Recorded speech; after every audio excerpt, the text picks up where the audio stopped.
दोस्तों, बिहार विधानसभा चुनाव को लेकर बीजेपी में एक अलग तरह की बेचैनी दिख रही है।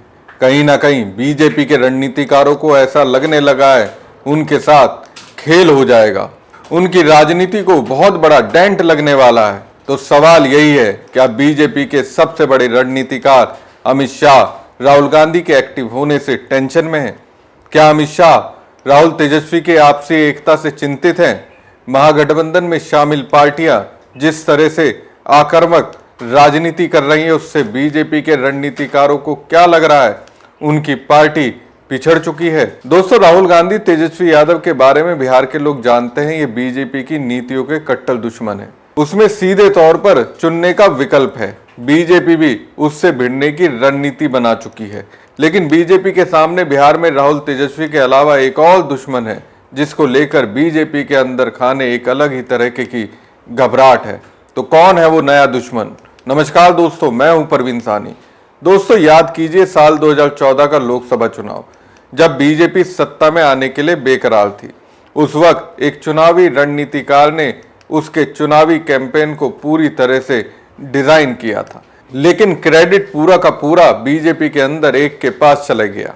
मोदी को 2014 में राजनीति का सुपरस्टार बनाने का श्रेय अमित शाह के पास चले गया, जबकि अमित शाह ने उस वक्त प्रशांत किशोर के साथ मिलकर रणनीति बनाई थी।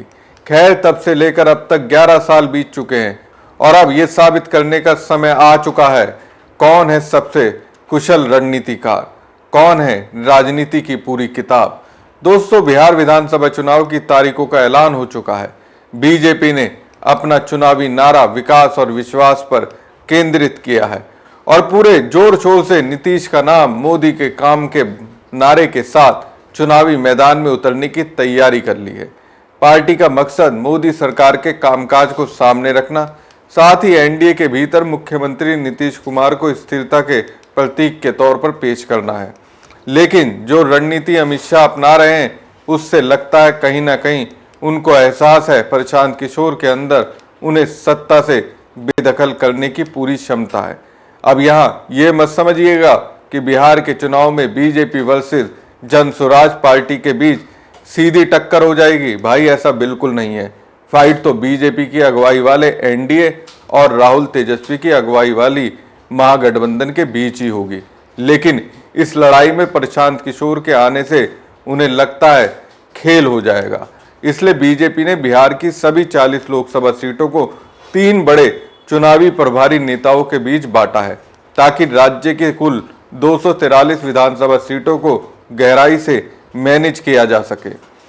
बीजेपी ने बिहार के मुख्य चुनाव प्रभारी धर्मेंद्र प्रधान को 14 लोकसभा सीटों की जिम्मेदारी दी है, जिसके जरिए 87 विधानसभा सीटों को कवर करने का लक्ष्य रखा गया है। वहीं सीआर पाटिल और केशव प्रसाद मौर्य को 13-13 लोकसभा सीटें सौंपी गई हैं, जिसमें से हर एक के पास करीब 78 विधानसभा सीटों को संभालने की जिम्मेदारी है। पाटिल को जिन क्षेत्रों में प्रचार की जिम्मेदारी दी गई है, उसमें कटिहार, पूर्णिया, अररिया, बेगूसराय, भागलपुर, मुंगेर, किशनगंज, समस्तीपुर, मेधापुरा, जमुई, सुपौल, नवादा, खगड़िया शामिल हैं।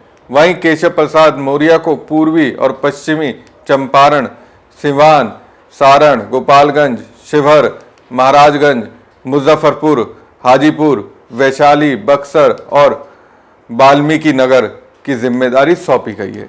ये तीनों चुनाव प्रभारी सिर्फ बीजेपी की सीटों पर ही नहीं, बल्कि पूरे एनडीए गठबंधन की सीटों पर नजर रखेंगे और चुनाव प्रचार में तालमेल बनाएंगे। इस बीच एनडीए में सीट बंटवारे को लेकर दावा किया जा रहा है, पार्टियों के बीच सहमति बन चुकी है। सूत्रों के मुताबिक जीतन राम मांझी की पार्टी हिंदुस्तान अवाम मोर्चा को 10 सीटें दी जा सकती है, जबकि उपेंद्र कुशवाहा की राष्ट्रीय लोकतांत्रिक पार्टी को 7 सीटें मिल सकती है। बीजेपी और जेडीयू चिराग पासवान की एलजेपी रामविलास के लिए 20 से 25 सीटों पर विचार कर रही है, जबकि पासवान 35 सीटों की मांग कर रहे हैं। इन सब के बीच चौंकाने वाली बात यह है कि बीजेपी को प्रशांत किशोर के लिए एक अलग तरह की रणनीति बनाने के लिए मजबूर होना पड़ा। अमित शाह को कहीं ना कहीं लगता है कि पीके चुनाव में असर डाल सकते हैं और 5 से 7 सीटें तक जीत सकते हैं। अब इसे प्रशांत किशोर के कॉन्फिडेंस से भी समझा जा सकता है। जब एनडीए और महागठबंधन की ओर से ये दावा किया जाता है कि प्रशांत किशोर तो फला पार्टी की बी टीम है। जन स्वराज पार्टी के संस्थापक प्रशांत किशोर ने बड़ा बयान देते हुए कहा कि उनकी पार्टी किसी गठबंधन की बी टीम नहीं है, बल्कि इस बार वो राज्य की राजनीति का समीकरण बदलने वाली है। उन्होंने तीखे अंदाज में कहा कि कुछ लोग हमें वोट कटवा पार्टी कहते हैं, लेकिन हम इतना वोट काटेंगे कि दोनों गठबंधनों की हालत खराब हो जाएगी। तो दोस्तों, कहीं ना कहीं प्रशांत किशोर को भी ऐसा लगता है, भले ही उनकी पार्टी के उम्मीदवारों को जीत ना मिले, लेकिन वो इतने तो काबिल हैं कि किसी का गेम बिगाड़ सकते हैं। अब जबकि प्रशांत किशोर ऐसा कहते हैं तो महागठबंधन की ओर से इस तरह की प्रतिक्रिया नहीं आती। कहीं ना कहीं महागठबंधन में शामिल पार्टियों को ऐसा लगता है प्रशांत किशोर उनके वोटर्स को तो अपने पाले में लाने में सक्षम नहीं होंगे, लेकिन बीजेपी के रणनीतिकारों को लगता है प्रशांत किशोर उनके उम्मीदवारों का गेम खराब कर देंगे। इसलिए उन्होंने पीके को लेकर ऐसी रणनीति बनाई है जो राजनीति की नजर में डर है। दोस्तों, बीजेपी के भीतर से ये कोशिश की जा रही है कि पीके और उनकी टीम को सिर्फ सोशल मीडिया वॉरियर्स या सोशल मीडिया तक ही सीमित कार्यकर्ता बताया जाए, जिनका जमीनी हकीकत से कोई लेना देना नहीं है।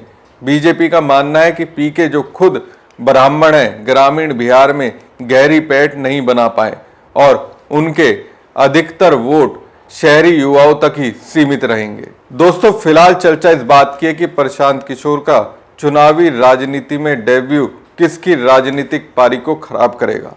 6 अक्टूबर को प्रशांत किशोर ने मीडिया से बात करते हुए कहा कि वो 9 अक्टूबर को पहली लिस्ट जारी करेंगे और उसमें उनका नाम भी रहेगा। पीके ने फिलहाल ये बताने से इनकार किया कि वो किस सीट से चुनाव लड़ेंगे, लेकिन पीके के इस बयान के बाद राजनीतिक गलियारों में हलचल मच गई है।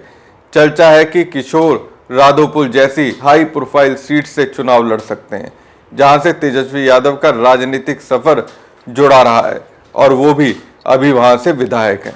अब अगर ऐसा हुआ तो ये बिहार के चुनावी मुकाबले को रोमांचक तो बनाएगा ही, लेकिन परिणाम किसके पक्ष में जाएगा ये सबको मालूम है। प्रशांत किशोर का नाम अब तक एक चुनावी रणनीतिकार के रूप में जाना जाता रहा है। उन्होंने नरेंद्र मोदी से लेकर ममता बनर्जी और जगनमोहन रेड्डी जैसे नेताओं की चुनावी जीत की स्क्रिप्ट लिखी है, लेकिन अब वो खुद अपने बनाए मैदान में उतरने की तैयारी कर रहे हैं। फिलहाल 2 सालों से वो जन स्वराज यात्रा के माध्यम से गांव-गांव जाकर जनता से संवाद कर रहे थे। इस दौरान उन्होंने कहा था कि उनकी पार्टी जनता से राय लेकर टिकट देगी और अब वही प्रक्रिया एक नए चरण में पहुंच गई है। पीके का दावा है कि उनकी पार्टी उन 25 से 30% मतदाताओं को आकर्षित करेगी जो ना तो एनडीए को पसंद करते हैं और ना ही इंडिया गठबंधन को। पिछले चुनाव में दोनों गठबंधनों को सिर्फ 72% लोगों के मत मिले थे।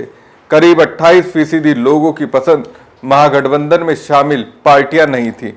जाहिर सी बात है, इन्हीं पर नजर प्रशांत किशोर की है। अब तो पीके की ओर से दावा यह भी हो रहा है कि यदि पिछली बार ये 28% था तो अब की बार 40% तक पहुंच सकता है। बहुत से विश्लेषक कह रहे हैं कि जन स्वराज को ही 20% वोट मिलेंगे। यदि पिछली बार से जोड़ें तो 28% और 20 जोड़कर कुल 48% वोट 30 ताकत के पास जाएगा। अब दोस्तों, प्रशांत किशोर के बयानों को बताने का मकसद ये था कि आप समझ सकें उन्हें इस बार के विधानसभा चुनाव से क्या उम्मीद है। वो जानते हैं उनकी पार्टी जीतने वाली तो नहीं है, उनके उम्मीदवार जीतेंगे तो नहीं, लेकिन उनके उम्मीदवारों को अब वोट तो मिलेगा। तो माना जा रहा है बीजेपी के वोटर ही खिसकेंगे। इसलिए तो बीजेपी के सबसे बड़े रणनीतिकार अमित शाह को घबराहट हो रही है। हमारी खबर आपको कैसी लगी कमेंट बॉक्स में कमेंट करके जरूर बताएं। साथ ही पेज को ज़्यादा से ज़्यादा लाइक और शेयर कीजिए। धन्यवाद।